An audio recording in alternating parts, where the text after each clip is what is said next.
Ein Nahaufklärer kehrt vom Einsatz zurück. Er bringt letzte Erkundungen aus einem ausgedehnten Bandengebiet, das seit Wochen von Jagdkommandos der Sicherheitspolizei und des SD durchstreift wird. Auswertung der aufgenommenen Filme.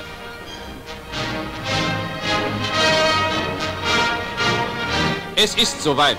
Die Polizei kann zugreifen. Der Aktionsplan wird in Einzelnen festgelegt. Die Polizeibataillone rücken in ihre Ausgangsstellungen. Die Bandenlager sollen konzentrisch angegriffen werden.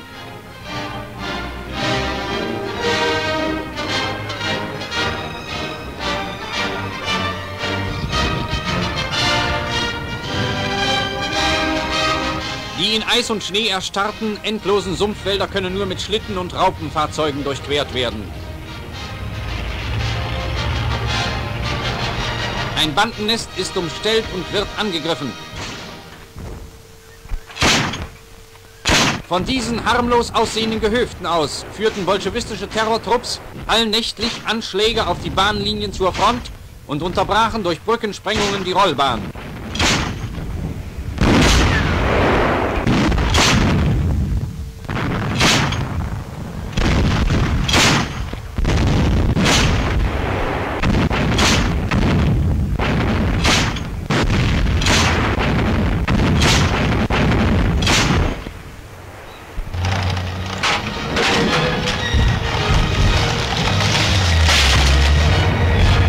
Unsere Polizeiverbände dringen in das Dorf ein. Die bolschewistischen Banden sind bis ins Letzte durchorganisiert und mit den modernsten Waffen ausgerüstet. Der Kampf mit diesem hinterhältigen und verschlagenen Gegner ist hart.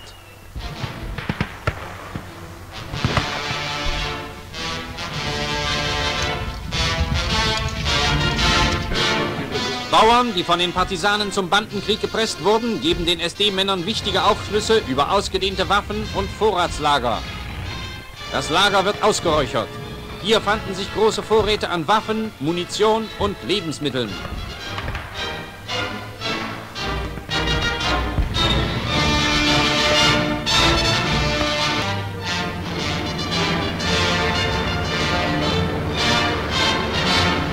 Ein Fieseler Storch bringt erbeutete Dokumente über Nachbarbanden und geplante Terroranschläge zur höheren Befehlsstelle. Es sind wertvolle Unterlagen für weitere Einsätze.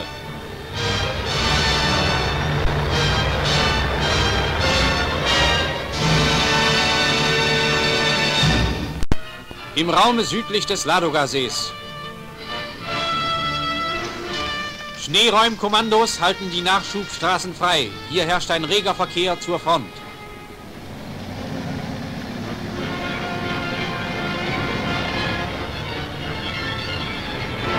Auch Schneefräsen sind eingesetzt. Nach vorübergehendem Tauwetter gibt es immer wieder Kälte und Schnee.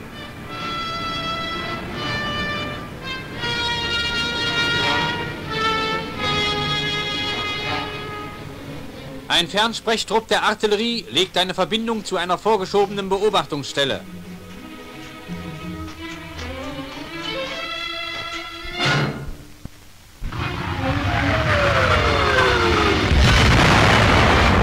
Störungsfeuer der Sowjets. Die gelegte Leitung ist getroffen und muss schon wieder geflickt werden.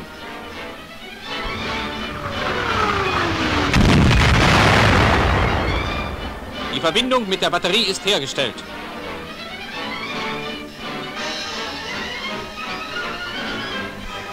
Bewegung auf der Feindseite. Das Gelände wird mit Brennzündern abgestreut.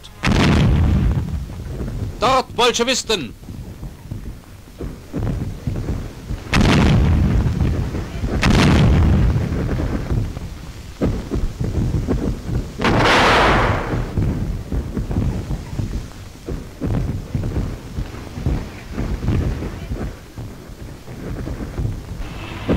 Sowjetische Schlachtflieger.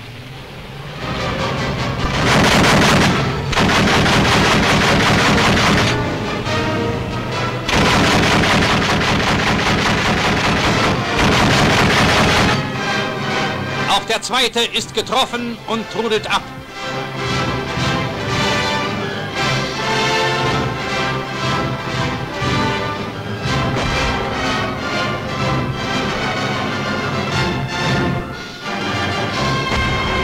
Das erfolgreiche Geschütz erhält ein Abschusszeichen.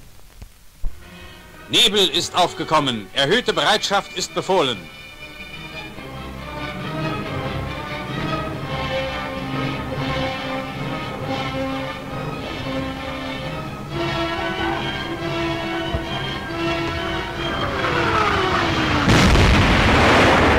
Das Feuer der sowjetischen Batterien wird stärker. Alle Anzeichen lassen einen Angriff der Sowjets erwarten.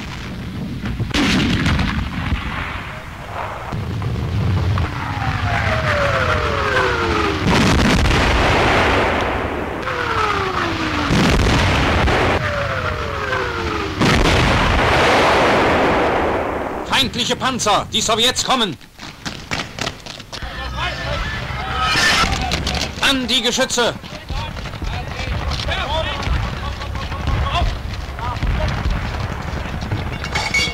Sperrfeuer vor die Gräben der Bolschewisten.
Unsere Stuka greifen ein und bekämpfen sowjetische Panzerbereitstellungen.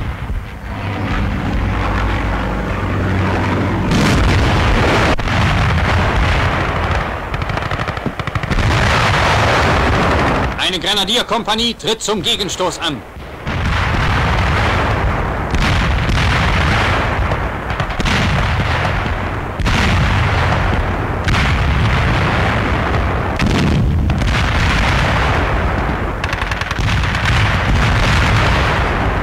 Erste Hilfe in vorderster Linie.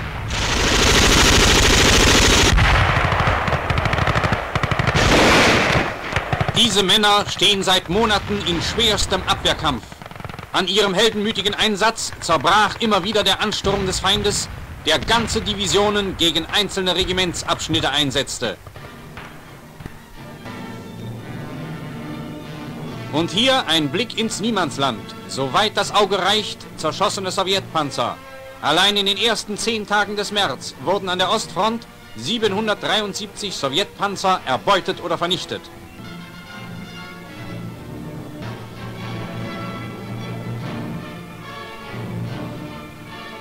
Dieses Packgeschütz hat an einem einzigen Tage 13 Panzer abgeschossen. Das Rohr wird mit den Abschussringen geschmückt. SS-Sturmmann Moimann, der Richtkanonier dieses erfolgreichen Geschützes. Generalleutnant Sinnhuber überreicht dem tapferen Soldaten das Ritterkreuz.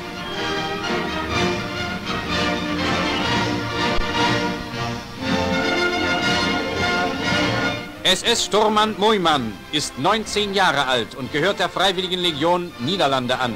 Er ist der erste Niederländer mit dem Ritterkreuz.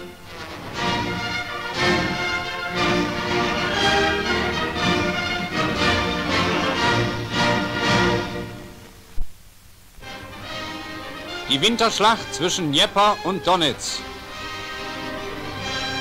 Vorstoß nach Osten. Panzer- und Grenadierverbände des Heeres und der Waffen-SS bleiben ständig im Angriff.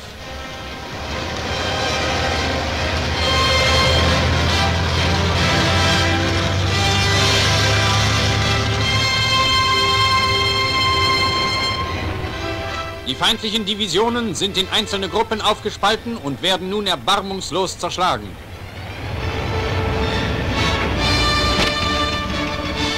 Wieder ist eine Panzereinheit der Sowjets gestellt.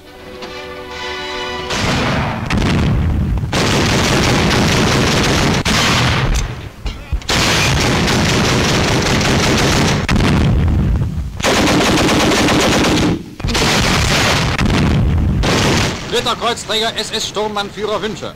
Harten Zupacken sind auch diese Bolschewisten vernichtet.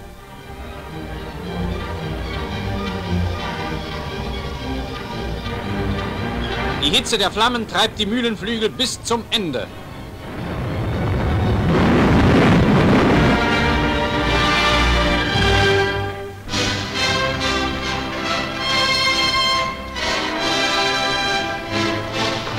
Sturm auf eine Ortschaft. Sowjets erlagen auch hier trotz ihrer schweren Panzer dem ungebrochenen Angriffsschwung unserer Panzerschützen und Grenadiere.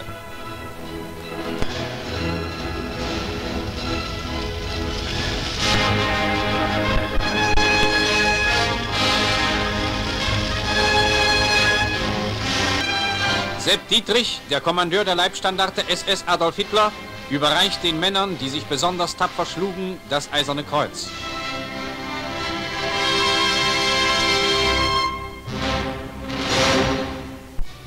Wirkung.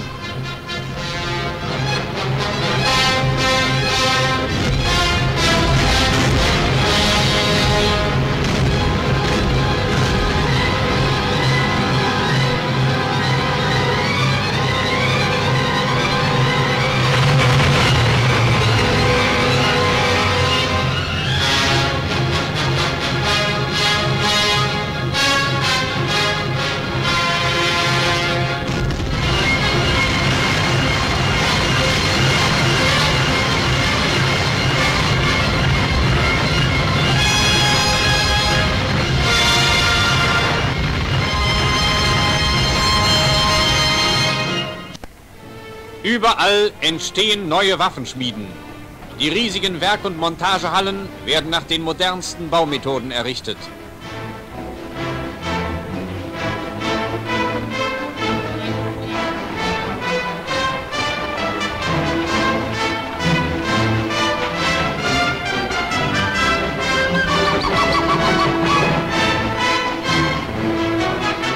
Werkzeug und Arbeitsmaschinen. Ehe noch der Bau in allen seinen Teilen vollendet ist, werden sie aufgestellt und betriebsfertig montiert. So werden laufend neue Arbeitsplätze geschaffen. Der Zustrom deutscher Frauen zu den Rüstungswerken wird von Tag zu Tag stärker.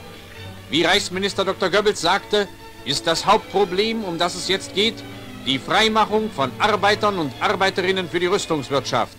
Diesem Ziel müssen alle anderen Bedürfnisse untergeordnet werden. In einem Konstruktionsbüro.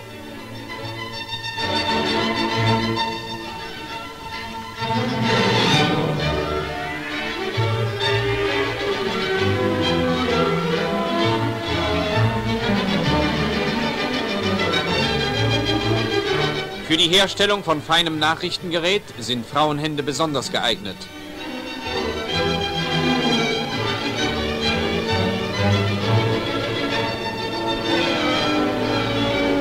Millionen deutscher Frauen haben heute nicht nur ihren Haushalt zu versorgen, sondern fertigen auch tagsüber in den Rüstungswerken Waffen und Gerät für unsere kämpfenden Soldaten. Sie wissen, dass es auf jeden ankommt. Alle müssen zupacken.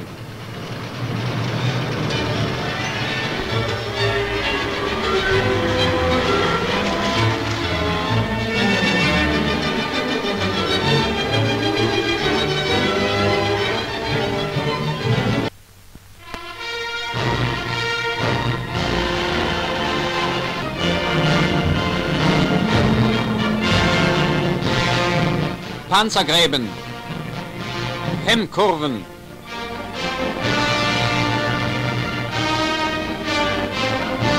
Straßensperren,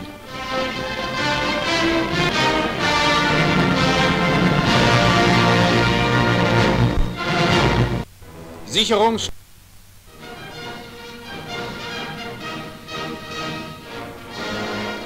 Der Schwerpunkt des Luftwaffeneinsatzes liegt zurzeit im Osten, wo unsere Flieger die Erdtruppen bei ihren schweren Abwehrkämpfen gegen zahlenmäßig weit überlegene Feindkräfte unterstützen.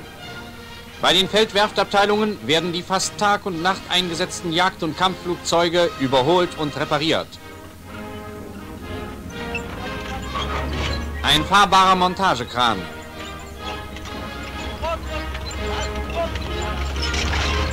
Ein Motor wird ausgewechselt.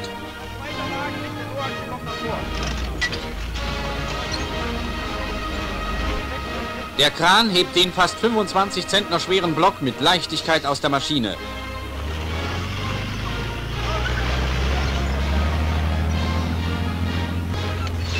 Hier wird ein Fahrwerk ausgewechselt.